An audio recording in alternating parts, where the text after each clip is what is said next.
Good morning बेटा। आज हम अपनी इस क्लास में क्लास 11th सब्जेक्ट केमिस्ट्री का second chapter structure of atom उसको डिस्कस करेंगे और उसमें आज का हमारा टॉपिक रहेगा cathode ray tube experiment. Right. इसमें बेटा जैसा कि आप इस डायग्राम में देख पा रहे हो, इसमें ये cathode ray discharge tube experiment का ऑपरेटर्स का डायग्राम है कि किस तरीके से हम उसमें एक्सपेरिमेंट करते हैं, वो सारा हम इसमें स्टडी करेंगे। अब देखो ये जो ऑपरेटर्स है बच्चे, इसमें सबसे पहले तो इसमें एक ग्लास ट्यूब होती है। ये ग्लास ट्यूब है बनी हुई, ठीक है, जिसको कैथोड रे डिस्चार्ज ट्यूब बोल देते हैं। ये ग्लास की बनी हुई ट्यूब है और इसके अंदर यहाँ पे ये जो है एक ये और एक ये, ठीक है, ये हम 2 इलेक्ट्रोड्स इसमें लेते हैं, मेटल के बने हुए 2 इलेक्ट्रोड्स इसमें लगा देते हैं और इन इलेक्ट्रोड्स को हम कनेक्ट करते हैं ये आगे हाई वोल्टेज के साथ में, ठीक है। तो हाई वोल्टेज के साथ में ये इलेक्ट्रोड्स को हमने कनेक्ट कर दिया। क्लियर। अब यहाँ पे जो तो नेगेटिव टर्मिनल के साथ हमने कनेक्ट किया, ये वाला इलेक्ट्रोड आपका बिहेव करेगा एज कैथोड, एंड जिसको पॉजिटिव टर्मिनल के साथ कनेक्ट किया वो आपका इलेक्ट्रोड बिहेव करेगा एज एनोड। राइट। अब हम क्या करेंगे, इस एक तो ये हम कंस्ट्रक्शन इस एक्सपेरिमेंट का कर रहे हैं कि हमारा जो अपरेटस है वो किस चीज़ का बना होता है। पहले वो ग्लास ट्यूब का बना होता है। ग्लास ट्यूब के अंदर हम 2 इलेक्ट्रोड लेते हैं मेटल के बने हुए, ये 2 प्लेट्स मेटल की बनी हुई, और इनको हम कनेक्ट कर देते हैं हाई वोल्टेज के साथ में। फिर इसमें जो ये आपका जो डिस्चार्ज ट्यूब है, इसके अंदर हम लेते हैं गैस, ठीक है, इसके अंदर गैस फिल्ड होती है, यानी गैस इसमें फिल करते हैं एंड दैट, बट एक चीज़ हमने ध्यान रखनी है कि गैस जो भी हम इसके अंदर फिल करें, एयर जो भी फिल करें, that should be under very low pressure. उसको बहुत लो प्रेशर के ऊपर हमने फिल करना है, और प्रेशर को जो लो करना है उसको हम ये वैक्यूम पंप की हेल्प से हम प्रेशर जो है उसको रिड्यूस कर सकते हैं, ठीक है। तो ये डिस्चार्ज ट्यूब बन गई हमारी, उसके अंदर गैस फिल्ड है और यहाँ पे 2 इलेक्ट्रोड्स लगे हुए हैं, और ये इलेक्ट्रोड्स जो हैं इनको कनेक्ट किया हुआ हमने हाई वोल्टेज के साथ में। अब हम क्या करेंगे, हाई वोल्टेज इसमें पास करवाएंगे। जैसे ये हाई वोल्टेज इसमें इलेक्ट्रोड्स के थ्रू पास होगी तो मतलब करंट पास होगा। अब ये करंट यहाँ पे कैथोड से एनोड की तरफ जा रहा है, ठीक है। तो मतलब इलेक्ट्रॉन्स जो है यहाँ पे जो कैथोड से एनोड की तरफ जो रेडिएशंस जा रही हैं वो रेडिएशंस नेगेटिव पार्टिकल्स की बनी होगी। क्यों? क्योंकि हमारा जो कैथोड होता है वो नेगेटिव चार्ज होता है, ठीक है। तो इसका मतलब कि कैथोड से जो रेडिएशंस निकल रही हैं वो नेगेटिव पार्टिकल्स की बनी हुई रेडिएशंस हैं, तो इनको हम बोल देंगे कैथोड रेज, ठीक है। अब ये कैथोड रेज कैथोड से एनोड की तरफ मूव करेंगी। अब हमने ये रेडिएशंस जो है, these are not visible radiations, ये आपको यहाँ पे दिखाई नहीं देंगी, तो हमें कैसे पता चलेगा कि यहाँ पे रेडिएशंस जो है कैथोड से एनोड की तरफ आ रही हैं। उसको चेक करने के लिए एक्सपेरिमेंट में क्या किया जाता है, ये जो एनोड है, एनोड की जो प्लेट है, एनोड का जो इलेक्ट्रोड है, इसको पोरस बनाया जाता है। पोरस मतलब यहाँ पे पोर्स होंगे छोटे छोटे। अब पोर्स में से रेडिएशंस जो है वो आगे पास हो सकती हैं, तो उसके बाद में इसको पोरस करने के बाद में हम क्या करेंगे, जो एनोड की साइड वाली ट्यूब की जो वॉल्स हैं इसके ऊपर हम एक मटेरियल लगा देंगे जो कि just minute,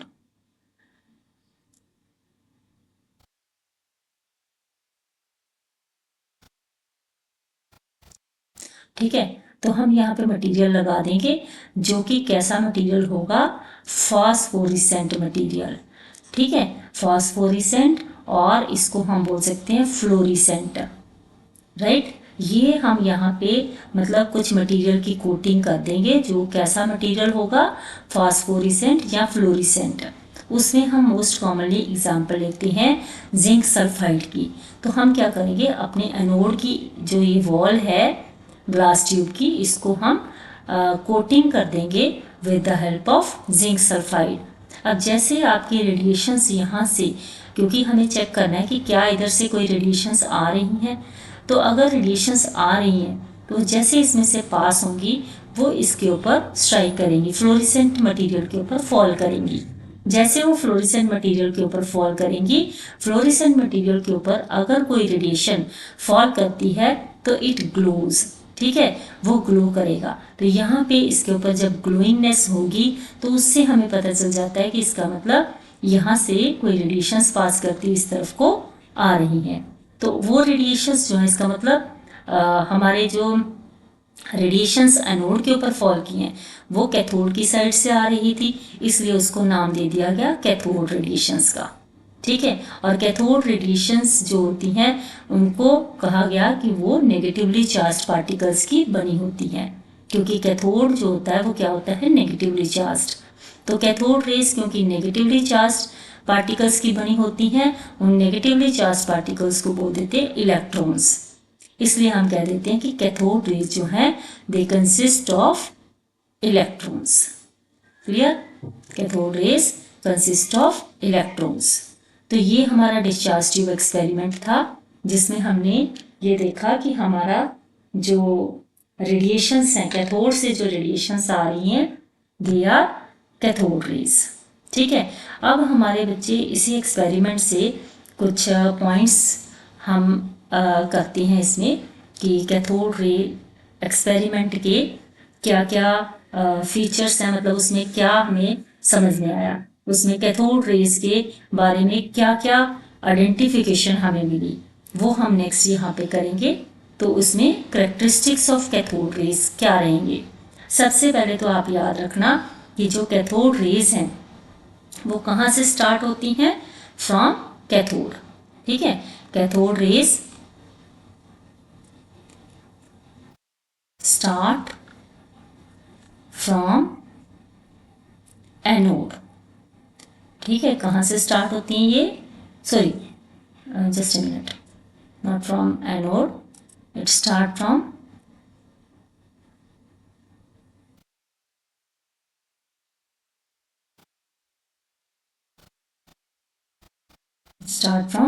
cathode and move toward, किसकी तरफ मूव करती हैं, एंड मूव टुवर्ड एनोड। ये कैथोड से स्टार्ट होती हैं और एनोड की तरफ मूव करती हैं, ठीक है। उसके बाद में बेटा आपका सेकेंड इसका कैरेक्टर आ जाता है कि ये जो रेडिएशंस होती हैं, कैथोड रेडिएशंस, हमने यहाँ पे देखा कि they are not visible, they can be seen only through the fluorescent material.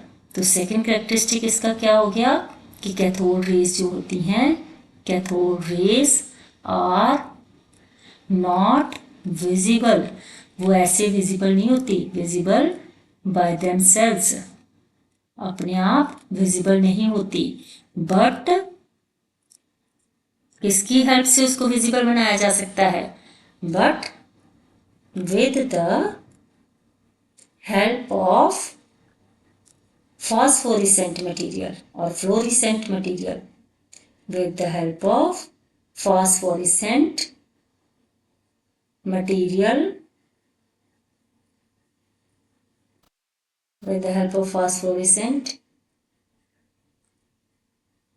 material they can be,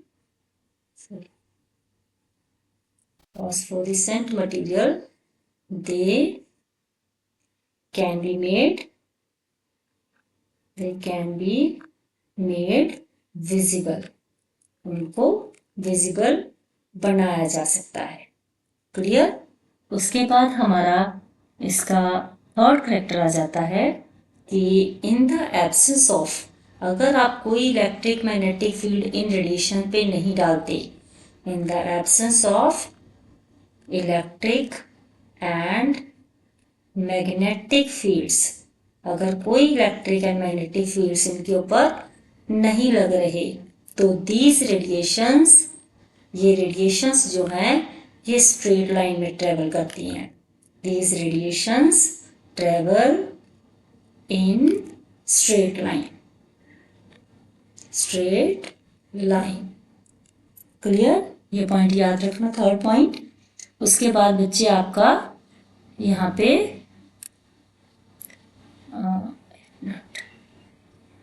yes next बेटा इसका फोर्थ करेक्टर आ जाता है, फोर्थ पॉइंट, कि इन द प्रेजेंस ऑफ, अगर प्रेजेंस होता है in the presence of electric and magnetic field, अगर हम ये फील्ड इसके ऊपर लगाते हैं, ठीक है, इस फील्ड की प्रेजेंस में इलेक्ट्रिक एंड मैग्नेटिक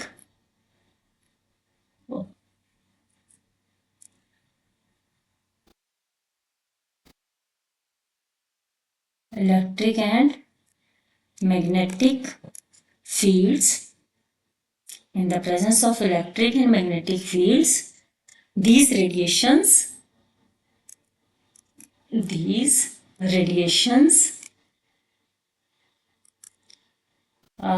हम कह सकते हैं कि these radiations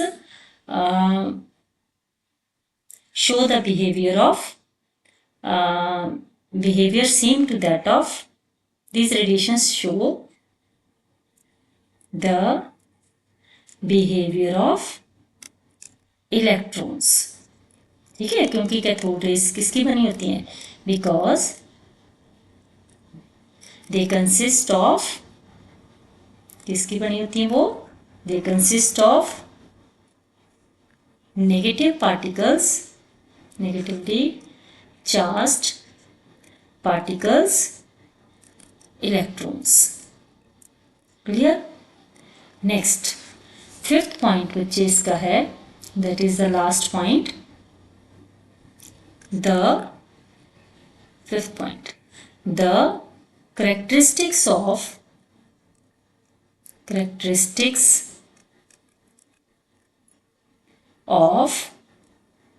cathode rays, characteristics of cathode rays do not depend upon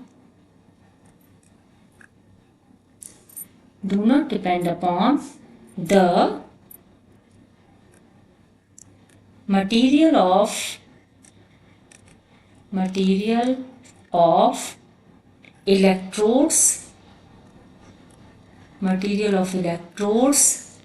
and nature of gas taken in this experiment,